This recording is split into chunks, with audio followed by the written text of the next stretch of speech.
My best friend David and I were really into violence and gore. We watched all the bloodiest and most insane movies we could possibly find. In our desperate search to find more extremely violent movies, we started running out of things to watch. The quality of movies we were forced to watch continued to get worse and worse until they could no longer satisfy our need to see over-the-top action and death.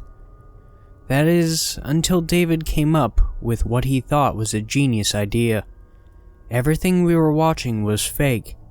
What better way to satisfy our need to see violence than to see the real thing? David had heard about a thing called the dark web from his brother, where we could find videos of people being brutalized in various different ways. No more terrible special effects, and no more red food coloring. He told me that he talked to his brother, find out how to access it, and be at my house the next day to get started. He ran home in search of his brother, and I spent my day watching awful horror movies on Netflix. The next day, I woke up to my cell phone ringing. "Dude, I'm outside. Get up." It was spring break, and my mother was out of town on business, so I had the house all to myself. I got out of bed, put some clothes on, and headed for the door to let David in. Before I could even get the door open completely, David shoved his way inside with a huge grin on his face. "I know how to do it, man. I know how to get it on the dark web. I watched some stuff last night and it was nuts, bro." "Exactly what we're looking for," David said, his grin getting wider by the second.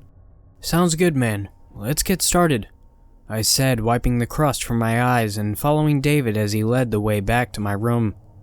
He sat down at my computer and immediately pulled up a web page that was prompting him to install something. "This stuff isn't gonna fry my computer, is it?" "No, my brother said he uses it all the time. It'll be fine, totally safe," David said, not taking his eyes off the screen. He explained to me that his brother met some people in the dark web that provided him with a link to a site with exactly the kind of stuff we'd been interested in seeing. He had a folded up sheet of paper from his pocket with a .onion address scribbled on it. He typed it into the Tor browser that he had just downloaded, and what looked like an empty black screen showed up.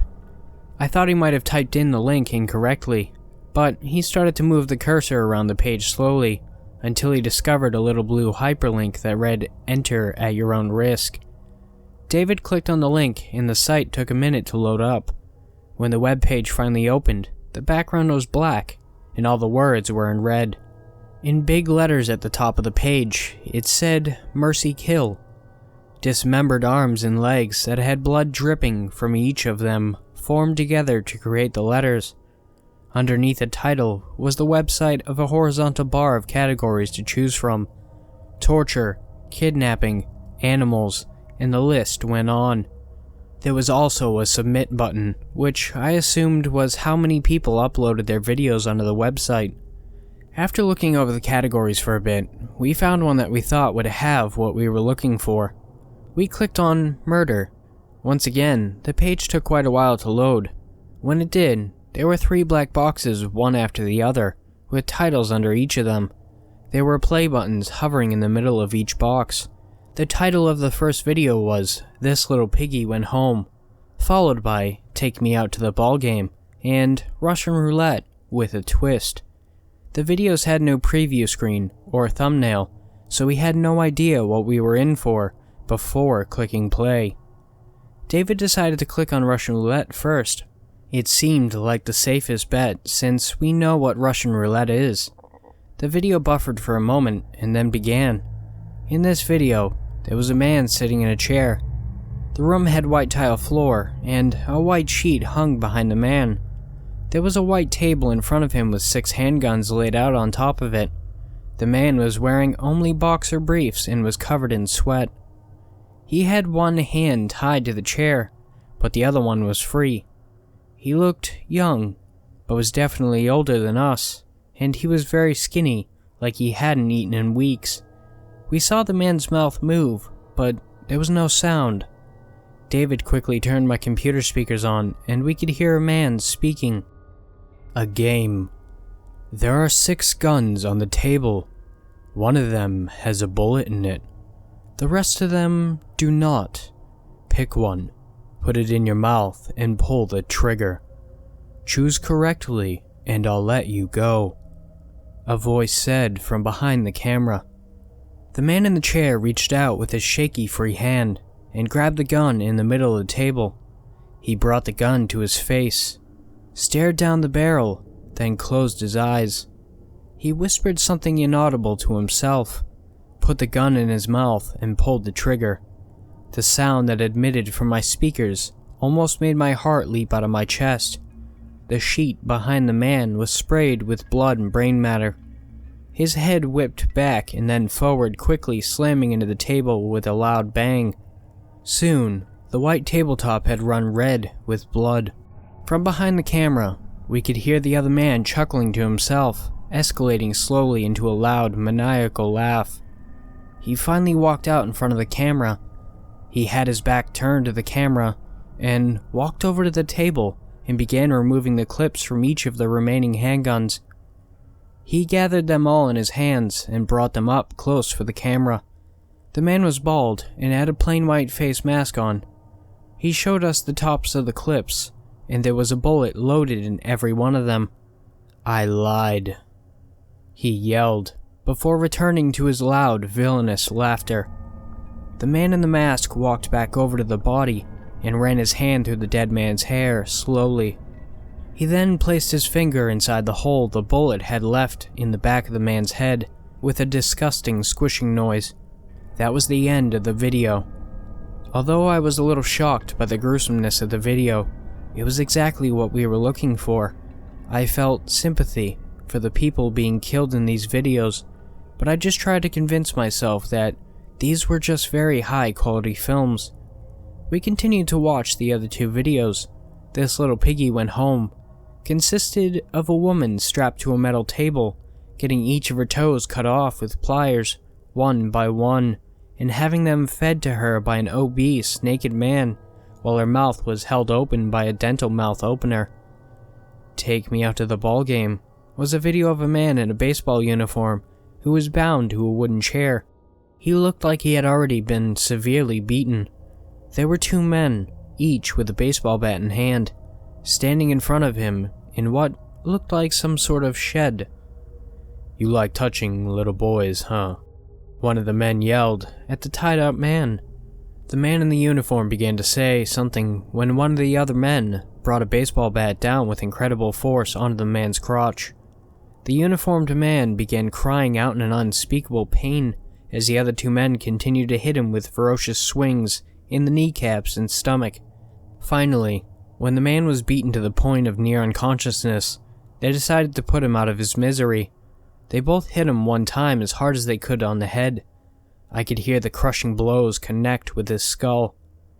They then poured gasoline all over the man, sparked a match, and torched him. They threw both bats into the fire, and the video came to end. After watching those three videos, we were entertained.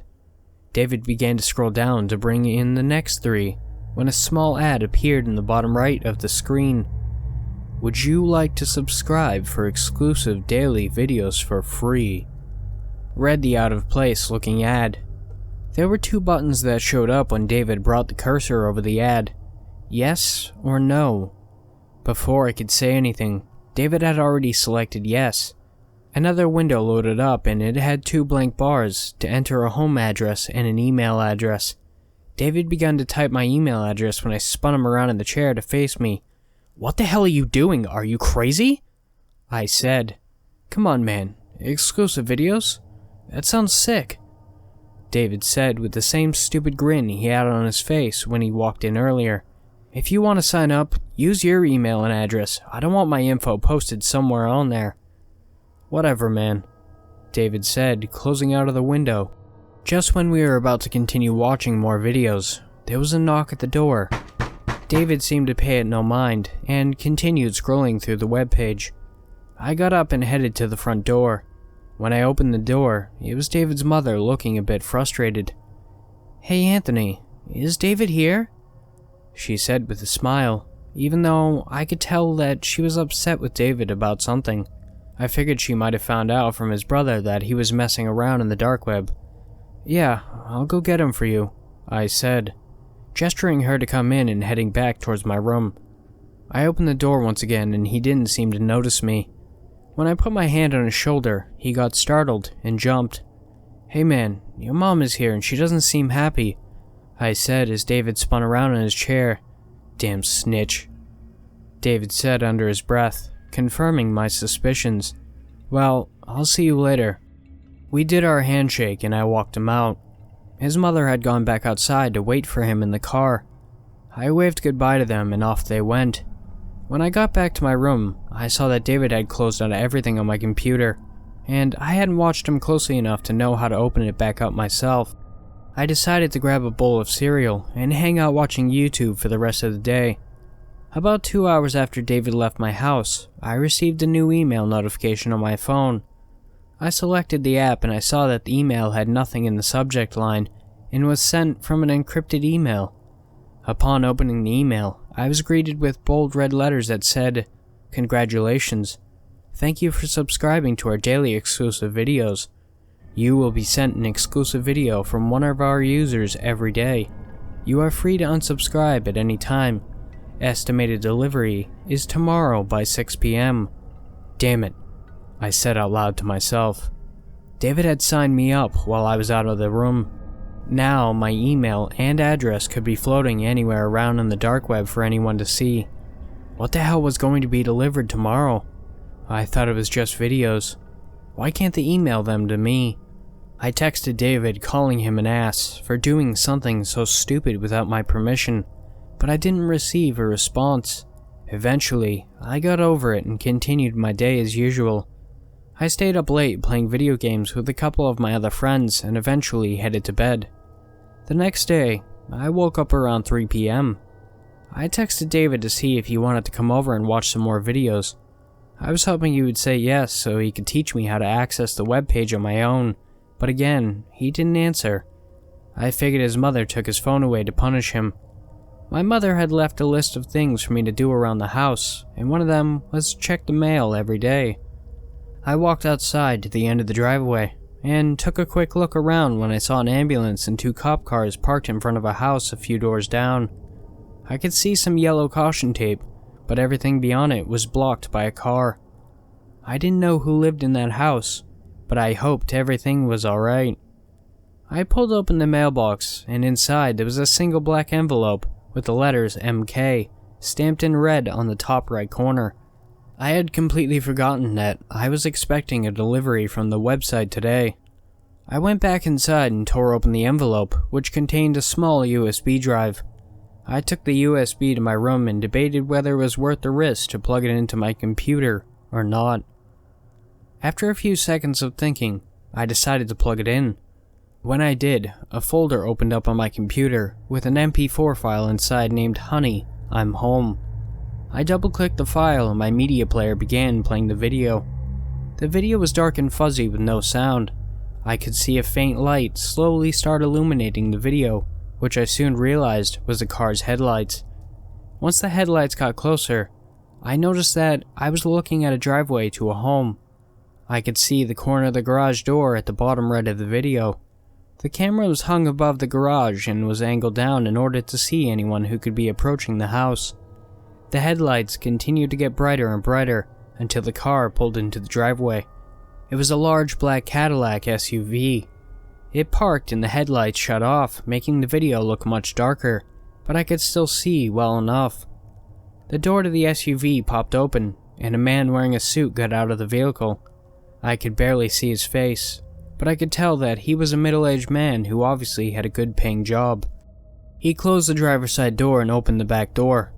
As he was reaching into the back seat, presumably to grab something, a large man crept into frame. He was dressed in all black and had a hoodie on that covered the majority of his face from the camera. He had his hands in the pocket of his sweater and walked up behind the man who was still digging in the back seat of his car. The hooded man grabbed the businessman by the shoulder and spun him around to face him. The man in the suit put his hands up in submission, but the hooded figure pulled a large knife from his pocket and plunged it into the man's stomach multiple times. He pulled the knife up through the man's body, and the suit jacket he had on opened up. Even though the video was semi-blurry, I could see the white undershirt the man had on almost turn completely red. The businessman fell to his hands and knees next to the vehicle. The hooded man then grabbed him by the neck, leaned his head up against the vehicle, and proceeded to slam the car door into his head multiple times until his head was a flat and bloody mess. Again, I was entertained by the video.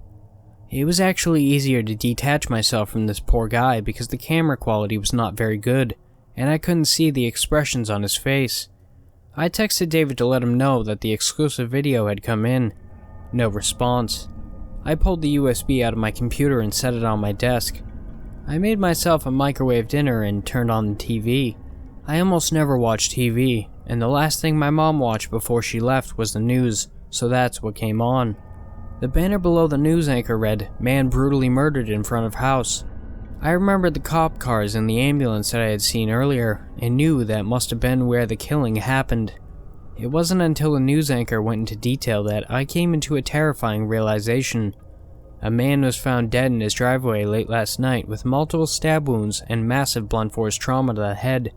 The man's identity has been confirmed by his wife. Father of 2 and loving husband. If you have any information that will help in the ongoing investigation, please call our tip line, the anchor stated. I immediately sprung up from the couch and ran to my room to find the USB drive. I grabbed it and plugged it into my computer as fast as possible, my hands shaking. I double-clicked on the folder where the video had once been, and it was gone. I thought maybe I had deleted or moved it by accident. I searched every folder on my computer. It was nowhere to be found. I panicked and scrambled to find the envelope that the USB drive had come in. Luckily, it was still close to the top of my trash bin. I pulled it from the bin and examined it for a second time. I hadn't noticed when I first saw it. The envelope had no stamp. It wasn't mailed. It was hand-delivered. I picked up my cell phone to call the police, but I hesitated. What if the police thought it was me? Even if they didn't, could I get arrested for going on the dark web? After all, it was most likely my fault that this man was murdered because of this stupid subscription. Before I could even make a final decision, it seemed like one was made for me. My phone vibrated in my hand with a new email notification. I clicked on the notification and the email filled my screen. In big bold letters in the email said, "Do not go to the police. Your subscription has been cancelled." I scrolled down a bit and noticed that there was an attachment with the email. After opening the attachment, I was hit with a sense of dread that made all the hairs on my body stand up. It was a photo of me taken by my kitchen window. I was sitting on the couch, microwave dinner in hand, and the news was on the TV. This photo had been taken just a few minutes before I received the email. At this point, I was terrified, but in hopes that this person would leave me alone, I decided not to call the police. I made sure of all the doors and windows were locked, closed all the blinds, turned off every light in the house, grabbed a knife from the kitchen, and locked myself in my room. Night came and I was too frightened to go to sleep. I put my phone on silent to avoid any noise, and laid down staring up at the ceiling, listening for the slightest noise. At some point, my body gave in and I fell fast asleep. I awoke to the sound of dishes suddenly clanking together. I sat up in bed and listened for a while longer until I heard what sounded like a chair being dragged lightly across the floor. I got up slowly and grabbed the knife I had left on my bedside table. My stomach was in knots, and I already had broken out in cold sweats as I reached for my doorknob. Unlocking it caused a small click that in the moment sounded like the loudest noise I'd ever heard. I pulled the door open and peeked my head around the door frame into the hallway. I looked towards the living room, but it was much too dark to see anything that far away. I stepped out into the hallway, taking each step as lightly as possible. My heart pounded as if it was trying to escape my body. The door to my mother's room was still closed like it had been since she left. I managed to make it to the living room, but I didn't want to turn the light on and notify anyone my presence if they weren't already. I glanced at the door and noticed that there was a chair propped up against the handle that I hadn't put there. I had almost no time to comprehend what that meant before I was grabbed from behind and a hand was clamped over my mouth. The knife had almost slipped my grasp, but I was able to hang on to it. I turned it around in my hand so the blade was facing behind me and swung it back as hard as I could into the attacker's leg, causing him to let out a loud cry in pain. He loosened his hold on me, and I saw that he had a knife of his own. He began trying to say something that he was interrupted when I yanked the knife from his leg, turned around and sent it deep into his stomach. He let out a large gasp, and his arms dropped to his side. The man fell to his knees and then face down on the ground. I rushed to find a light switch. After a few seconds of feeling around in the dark, I found it. I flipped the light on and looked down at my hands. They were covered in blood. So was the light switch, and so was the knife. I turned to face my attacker. He looked much smaller than the man I had seen in the driveway video, but he did have a black hoodie on. I grabbed the man by the arm, turned him over onto his back, and what I saw froze me in shock. The person who attacked me inside my own home was David. I couldn't believe what I was seeing. Why would he do something like this? Was he going to kill me? We'd known each other since 3rd grade. He wouldn't want to hurt me. Tears began to stream down my face. I had just killed my best friend, and I had no idea what was going on. After what felt like hours of thinking and crying, I decided it was finally time to call the police and explain what occurred here. When I stumbled into my room and picked up my cell phone to make the call, my crying only intensified. There on my screen was a text message from David just sent an hour ago. "Hey man, I don't know how to explain this, but someone is after us. I'm sorry. I'm heading over there now. I have the key you gave me. We'll be more safe if we're together," read the text message. Just then, I received 2 emails from the encrypted address. I selected the first one. There was a link inside. I couldn't open the link from my phone, so I powered on my computer and typed it into the Tor browser. I opened up the dark web page, Mercy Kill, that David and I had been browsing a few days earlier, and it took me directly to a video. The video was in glowing green night vision, and the camera was hidden in a high place. I instantly recognized my own living room, and I knew what was coming next. I saw myself stab David in the leg and stomach. I saw him crumble to the ground slowly, creating a puddle of blood. The video was titled, "Oops," and just below it, there was a banner that said, "Thank you for your submission." At this point, my sadness became anger. I swore that I would get revenge on whoever forced me to do this to my best friend. I snatched my phone from the desk and proceeded to open the other email. This email had an attachment. I clicked on it, and a picture opened up. I turned my phone on its side, and the picture enlarged on my screen. The photo was of me. I was on my knees beside David's body, hands covered in blood, tears running down my face. What disturbed me the most was the angle the photo was taken from. It was from a different vantage point than the video. The only way anyone could have taken this picture was from inside the house in the hallway. As I started putting pieces of the puzzle together, I heard the door to my mother's room creak open.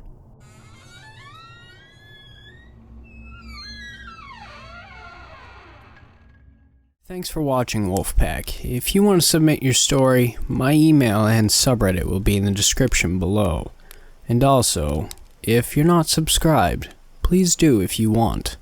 And don't forget to like and comment as well. Have beautiful nightmares. And I will see you next time.